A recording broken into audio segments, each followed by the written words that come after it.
नमस्कार दोस्तों, स्वागत है आपके अपने YouTube चैनल पर। आज मैं आप लोगों के लिए बहुत ही अति महत्वपूर्ण 45 प्रश्न लाया हूं, जो कि सभी सरकारी एग्जामों के लिए बहुत ही ज़्यादा महत्वपूर्ण है। अगर यह वीडियो लास्ट तक देखते हैं, अगर आपको पसंद आए तो लाइक एवं सब्सक्राइब जरूर कीजिएगा दोस्तों। अपने दोस्तों को शेयर भी जरूर कीजिएगा। चलिए देखते हैं, अरेबिका किसकी किस्में हैं। तो अरेबिका जो है वह कॉफ़ी की किस्में हैं। चलिए नेक्स्ट देखते हैं कि मछलियों से संबंधित अध्ययन क्या कहलाता है। तो आपको बताना है कि मछलियों से संबंधित अध्ययन क्या कहलाता है, तो वह कहलाता है इक्थियोलॉजी। चलिए नेक्स्ट देखते हैं, किसान का मित्र के रूप में किसे जाना जाता है। तो किसान का मित्र के रूप में जाना जाता है केंचुआ को। ये आप लोग सभी लोग जान रहे हैं। गायों वाली बच्चों वाली गाय को क्या कहा जाता है, यह भी क्वेश्चन बहुत बार पूछा गया है छोटे मोटे एग्जामों में। तो बच्चे वाली गाय को क्या कहा जाता है, डैम कहा जाता है। तो फलों के मीठे स्वाद का मुख्य कारण उसमें मौजूद है। तो फलों के मीठे स्वाद का पूछा जा रहा है, तो दोस्तों इसका होगा फ्रक्टोज। फ्रक्टोज जो होता है फलों में मीठे स्वाद का कारण होता है। चलिए देखते हैं, गाय को सबसे भारी नस्ल कौन सी है। तो गायों की सबसे भारी नस्ल कौन सी है आपको बताना है दोस्तों, तो वह है कॉन्क्रेज। चलिए नेक्स्ट देखते हैं कि सर्वप्रथम कृत्रिम गर्भाधान भारत में किस वर्ष प्रारंभ किया गया। तो सर्वप्रथम कृत्रिम गर्भाधान जो है वह आज़ादी के पहले ही प्रारंभ हो चुका था, 1942 ईस्वी में। चलिए देखते हैं कि फूलों का अध्ययन क्या कहलाता है। तो फूलों का अध्ययन कहलाता है एंथोलॉजी। चलिए नेक्स्ट बात करते हैं दोस्तों कि फलों का अध्ययन क्या कहलाता है। तो फलों का अध्ययन जो कहलाता है पोमोलॉजी। तो वीडियो दोस्तों अगर पसंद आए तो लाइक एवं सब्सक्राइब जरूर कीजिएगा दोस्तों। और आप लोग लास्ट तक भूल जाएंगे तो आप ने सब अगर लाइक नहीं किया है तो लाइक ज़रूर कर दें दोस्तों, क्योंकि जान ही रहे हैं कि हम लोग भी बहुत मेहनत करते हैं। आप लोग का उत्साह भी बहुत ज़रूरी है दोस्तों। आप लोग उत्साह बढ़ाएंगे तभी तो हम लोग काम कर सकेंगे। चलिए देखते हैं दोस्तों, भेड़ का गर्भकाल लगभग कितने दिन का होता है। तो भेड़ का गर्भकाल जो होता है लगभग 150 दिन के होते हैं। चलिए देखते हैं, मुर्गी के अंडे में कितने प्रतिशत प्रोटीन होते हैं। तो मुर्गी के अंडे में लगभग 12% प्रोटीन होते हैं। जया, सोना तथा पद्मा किसकी प्रजातियां हैं। तो जया, सोना और पद्मा जो है वह धान की प्रजातियां हैं। कपास पौधे के किस भाग से प्राप्त होता है। तो कपास जो है वह पौधे के बीज से प्राप्त होता है। सिल्क का सबसे बड़ा उत्पादक देश कौन सा है। तो सिल्क का सबसे बड़ा उत्पादक देश दोस्तों चीन है। दूध का पीएच मान लगभग कितना होता है। तो दूध का पीएच मान 6.4 से 6.6 तक होता है। तो दोस्तों आपको ये बताना है कि दूध अम्लीयता दिखाता है या क्षारीयता दिखाता है। आप मेरे कमेंट बॉक्स में ज़रूर बताइएगा दोस्तों। चलिए, पश्चुकृत प्रक्रिया में दूध को कितनी डिग्री पर रखा जाता है। तो पश्चुकृत प्रक्रिया में दूध को जो है 62 डिग्री पर रखा जाता है। आलू किसका उदाहरण है। तो आलू जो है वह एक तना का उदाहरण है। चलिए देखते हैं दोस्तों कि गोल्डन फाइबर के रूप में किसे जाना जाता है। तो गोल्डन फाइबर के रूप में जूट को जाना जाता है दोस्तों।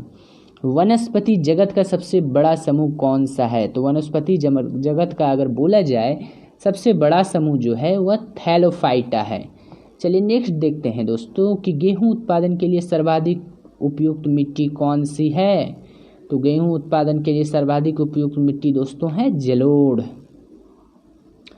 चलिए देखते हैं दोस्तों, आलू का संबंध किस कुल से है। तो आलू का संबंध सोलेनेसी कुल से।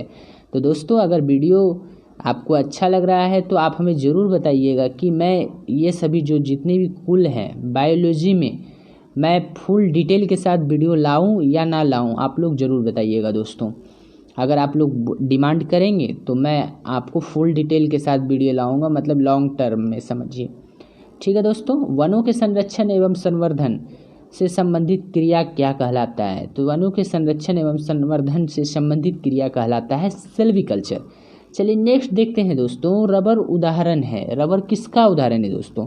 तो वह नगदी फसल का उदाहरण है। ये क्वेश्चन 2 है दोस्तों कि आपको डायरेक्ट नहीं, ये आपको ऑप्शन से बनाना होगा। तो ऑप्शनल क्वेश्चन है। और आपको बताना है कि अनाज की रानी किसे कहा जाता है। तो अनाज की रानी जो है मक्का को कहा जाता है। जीव जातियों के नामकरण व वर्गीकरण का अध्ययन क्या कहलाता है? तो जीव जातियों के नामकरण एवं वर्गीकरण का अध्ययन टैक्सोनॉमी कहलाता है। तो आपको बताना है दोस्तों कि टैक्सोनॉमी के जन्मदाता किसे कहते हैं। चलिए नेक्स्ट देखते हैं कि मुर्रा, मेहसाना, सूरती, जाफरानी किसकी प्रमुख नस्लें हैं? तो मुर्रा, मेहराना, सूरती और जाफरानी जो हैं वह भैंस की प्रमुख नस्लें हैं। चलिए राष्ट्रीय जल नीति कब लागू हुई थी? तो राष्ट्रीय जल नीति जो है 1987 ईस्वी में लागू हुई थी। हरियाणा योजना का संबंध किससे है? तो हरियाणा योजना का संबंध दोस्तों जल प्रबंधन से। दालचीनी प्राप्त होता है, तो आप लोग मसाले सब में देखते होंगे दोस्तों कि दालचीनी, जिसको कि आप खाते हैं तो वो मीठा भी लगता है ना। तो दालचीनी जो प्राप्त होता है पौधे के छाल से होता है। चलिए बात करते हैं कि मिट्टी में नाइट्रोजन की कमी पूरा करने के लिए किसे बोने की प्राथमिकता दी जाती है? तो मिट्टी में नाइट्रोजन की कमी पूरा करने के लिए आपको बोना चाहिए चना, दलहनी फसल ना।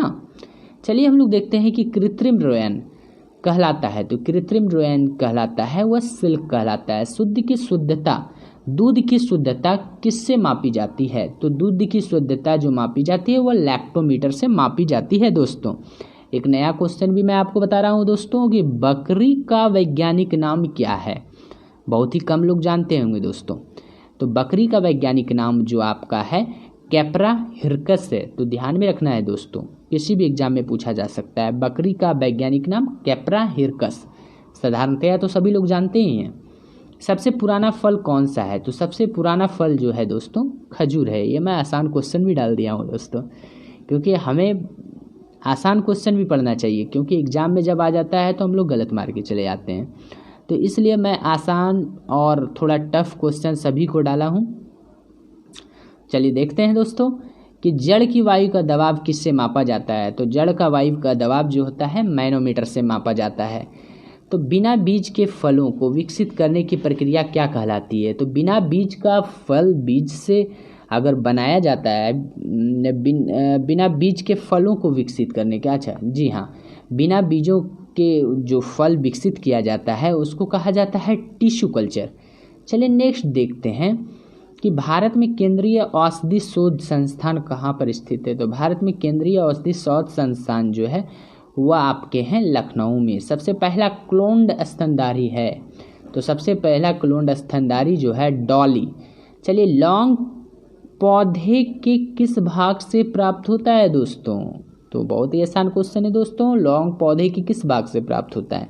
तो वह प्राप्त होता है पुष्प कलिका से। तो आपको बताना है दोस्तों कि कुत्ता का वैज्ञानिक नाम क्या होता है? तो कुत्ता का वैज्ञानिक नाम कैनिस फैमिलियरिस होता है। चलिए नेक्स्ट देखते हैं कि समुद्री शैवाल में कौन सा अम्ल पाया जाता है?